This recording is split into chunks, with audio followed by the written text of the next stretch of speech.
Hello friends, Shashi Agarwal economics तथा law classes के अंदर मैं डॉक्टर शशि अग्रवाल आप सबका अभिनंदन करती हूँ और आशा करती हूँ कि आप लोग जो हैं अपनी जो लाइफ है उसको एंजॉय कर रहे हैं और साथ के साथ क्या है कि अपने गोल के ऊपर भी आपका फोकस्ड है। आज का जो हमारा सब्जेक्ट है डेट इज़ द समष्टि इकोनॉमिक्स, जिसको हम इंग्लिश के अंदर मैक्रो इकोनॉमिक्स कह सकते हैं, और जिसके अंदर हम बहुत ही महत्वपूर्ण जो टॉपिक है उसको स्टडी करेंगे, पूंजी की सीमांत उत्पादिता, जिसको इंग्लिश के अंदर मार्जिनल एफिशिएंसी ऑफ कैपिटल कहा जाता है। इसको हम 3 पार्ट्स के अंदर करेंगे। ये तीनों पार्ट जो है अगले वीक तक कंप्लीट हो जाएंगे, तो इसके लिखित नोट जो है वो भी आपको अवेलेबल हो जाएंगे। तो इसके अंदर हम अंडरस्टैंड करेंगे पूंजी की सीमांत उत्पादिता क्या है, इसकी परिभाषा क्या है, और पूंजी की सीमांत उत्पादिता को निर्धारित करने वाले तत्व क्या हैं। और अगर आपको मेरा ये प्रयास जो है सही लगता है तो इसको लाइक कीजिए, शेयर कीजिए और मेरे चैनल शशि अग्रवाल इकोनॉमिक्स तथा लॉ क्लासेस को सब्सक्राइब कीजिए। तो सबसे पहले हम देखते हैं कि जो केन्स है, देखो उसने जो अपनी थ्योरीज दी हैं उसके अंदर निवेश को बहुत ज़्यादा महत्व दिया है। निवेश का जो जिसको इंग्लिश के अंदर हम इन्वेस्टमेंट भी कहते हैं, 2 चीज़ों के ऊपर निर्भर करता है। जब भी हम निवेश करना चाहते हैं तो हम पूंजी की सीमांत उत्पादिता को ब्याज की दर के साथ कंपेयर करते हैं। ब्याज की दर के साथ बच्चे बहुत कंफ्यूज हो जाते हैं। उनको लगता है कि जब बैंक के अंदर हम पैसा जमा करते हैं तब हमें जो पैसा मिलता है, देखो यहाँ पे जो ब्याज की दर है इसका मतलब है कि जब हमने निवेश करना है। निवेश करने का मतलब होता है कि जब हमने कोई नया बिजनेस खोलना है या कोई नया प्रोजेक्ट लगाना है, मतलब कोई भी, जैसे हमने कोई नई मशीनरी परचेज करनी है तो हमेशा जो होता है ब्याज की दर होता है कि जैसे उधार लेके हमने नया बिजनेस खोला है, नई मशीनरी को परचेज की है, तो यहाँ पे ब्याज की दर लागत होती है। वो ब्याज पे पैसा जो हमने उठाया है निवेश करने के लिए, वो हम बैंक से भी ले सकते हैं, किसी और से भी ले सकते हैं, और जो हम उसको पे करते हैं वो ब्याज की दर होता है, जो कि निवेशकर्ता के लिए वो लागत होती है। पूंजी की सीमांत उत्पादिता होती है प्रॉफिटेबिलिटी के अनुमानित आय, अनुमानित लाभ कितना प्राप्त होगा। तो जब भी हम निवेश करते हैं तो हम प्रॉफिट को हमेशा ब्याज की दर के साथ कंपेयर करते हैं। अगर हमारी मार्जिनल एफिशिएंसी ऑफ कैपिटल, पूंजी की सीमांत उत्पादिता ज़्यादा है तो हम निवेश करते हैं, नहीं हम निवेश नहीं करते हैं। ये हम दूसरे पार्ट के अंदर अच्छी तरह से अंडरस्टैंड करेंगे। देखो, जो अल्पकाल है, शॉर्ट पीरियड है, उसके अंदर जो ब्याज की दर होती है उसके अंदर परिवर्तन नहीं होता, वो कांस्टेंट होती है। तो निवेश के ऊपर जो है पूंजी की सीमांत उत्पादिता, जो कि अनुमानित लाभ होता है, उसका विशेष प्रभाव पड़ता है। निवेश में जो परिवर्तन होता है उसका जो कारण होता है शॉर्ट पीरियड के अंदर, वो पूंजी की सीमांत उत्पादिता में होने वाले परिवर्तन का परिणाम होता है। पूंजी की सीमांत उत्पादिता का जो प्रयोग किया है वो इरविंग फिशर ने 1930 में किया था। इसे लागत पर प्रतिफल की दर का नियम भी कहा जाता है। और इसी तरह ब्रूमैन जो है उन्होंने इसको ये भी कहा था, निवेश की सीमांत उत्पादिता, मार्जिनल एफिशिएंसी ऑफ इन्वेस्टमेंट भी कहा जाता है। अगर हम सिंपल भाषा के अंदर पूंजी की सीमांत उत्पादिता को समझते हैं तो इसका अर्थ होता है कि जब हम नया निवेश करते हैं तो नए निवेश से हमें लाभ की जो अनुमानित दर प्राप्त होती है उसको हम पूंजी की सीमांत उत्पादिता कहते हैं। पूंजी की एक और इकाई लगाने से हम लागत, देखो यहाँ पे जो पूंजी की सीमांत उत्पादिता है कि जब हमने निवेश किया, जब हमने पूंजी की एक और इकाई लगाई तो उसके अंदर से जो हमें अनुमानित आय प्राप्त होती है उसके अंदर से हम लागत निकाल देते हैं। उसके बाद जो प्रतिफल प्राप्त होता है उसे सीमांत उत्पादिता कहा जाता है। जैसे मान लो मैंने 1000 रुपया लगाया और उसके अंदर क्या है कि मुझे 2000 की इनकम प्राप्त हुई, तो 2000 में से 1000 माइनस कर दिया तो वो 1000 जो है वो सीमांत उत्पादिता है। तो इसका अनुमान जो होता है 2 चीज़ों के ऊपर निर्भर करता है, पूंजी पदार्थ तथा पूंजी पदार्थ की लागत। पूंजी पदार्थ के अंदर जब हम एक और इकाई लगाते हैं तो हमें वहाँ से कितना लाभ मिलेगा, तो जो उसके ऊपर जो हमें कुल आमदन प्राप्त होती है उसके अंदर से जब हम लागत घटा दें तो हम सीमांत उत्पादिता का बड़ी आसानी के साथ जो है पता कर सकते हैं। जैसे मान लो हमारे पास एक मशीन है जिसकी कीमत जो है 60,000 है। यह मशीन 10 वर्ष तक चलेगी।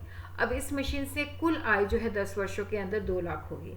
तो इसका मतलब है कि कुल प्रतिफल जो हमें मिलेगा 2 लाख माइनस 60,000, 1,40,000। अब मशीन की लागत कितनी है 60,000। पर ईयर हमें कितना प्रॉफिट मिलेगा 1,40,000 डिवाइडेड बाई 10 तो 14,000। तो अब हमने मार्जिनल एफिशिएंसी ऑफ कैपिटल का रेट यहाँ पे कैलकुलेट करना है।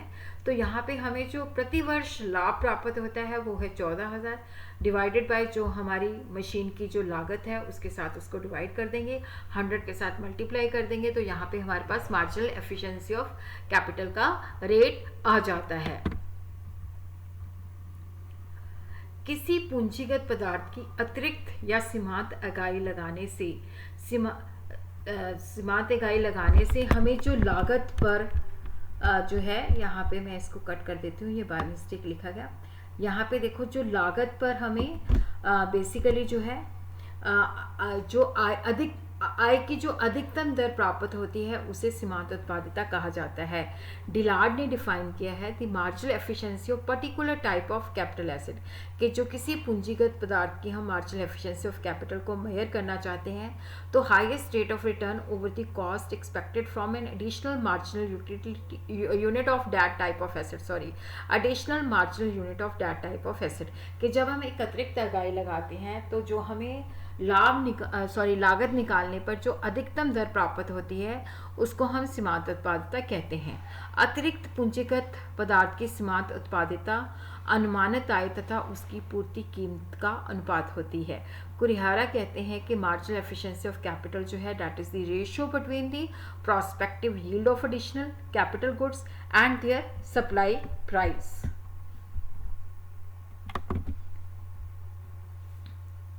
अब हम देखते हैं कि जो पूंजी की सीमांत उत्पादिता है इसको निर्धारित करने वाले कौन से तत्व होते हैं, अनुमानित आय तथा पूर्ति कीमत। अनुमानित आय क्या होती है, प्रोस्पेक्टिव यील्ड क्या होती है। देखो अनुमानित आय का मतलब होता है उस कुल आमदन से होता है जो हम पूंजीगत पदार्थ जो है हमने खरीदा हुआ है, जो उसकी कुल अवधि है, अगर 10 साल है तो 10 साल के अंदर जो है हमें कितनी जो भी वो चीज़ें मैन्युफैक्चर करेगा उससे हमें कितनी इनकम जो है प्राप्त होती है। तो अनुमानित आय का निर्धारण करने के लिए पूंजीगत पदार्थ से प्राप्त होने वाली वार्षिक आय का अनुमान लगाया जाता है और हर एक साल जो हमें अनुमानित आय प्राप्त होती है तो उसको हम जोड़ देते हैं, तो वो प्रति वर्ष जो हमें आमदन प्राप्त होती है उसको जोड़ दें तो वो उसकी कुल अवधि का मतलब होता है कि जैसे मशीन 10 साल तक चलेगी तो हर साल जो भी हमें वार्षिक इनकम प्राप्त होती है उसको जोड़ दें तो वो हमारी कुल अनुमानित आय कहलाती है। अगर पूंजीगत पदार्थ की सहायता से जो उत्पन्न पैदा होता है उसको बेचते हैं हम तो कुल आय प्राप्त होती है। जैसे मान लो हर साल जो है हम माल जो बेचते हैं वहाँ से हमें 10,000 का नेट प्रॉफिट होता है लागत निकाल के, तो अगर वो 10 सालों तक 10,000 होता है तो 10,000 हम जोड़ लेंगे तो 1 लाख हो जाएगा, तो वो अनुमानित आय होती है। अगर वो पूंजीगत पदार्थ की जो कार्य अवधि है वो 10 साल तक है।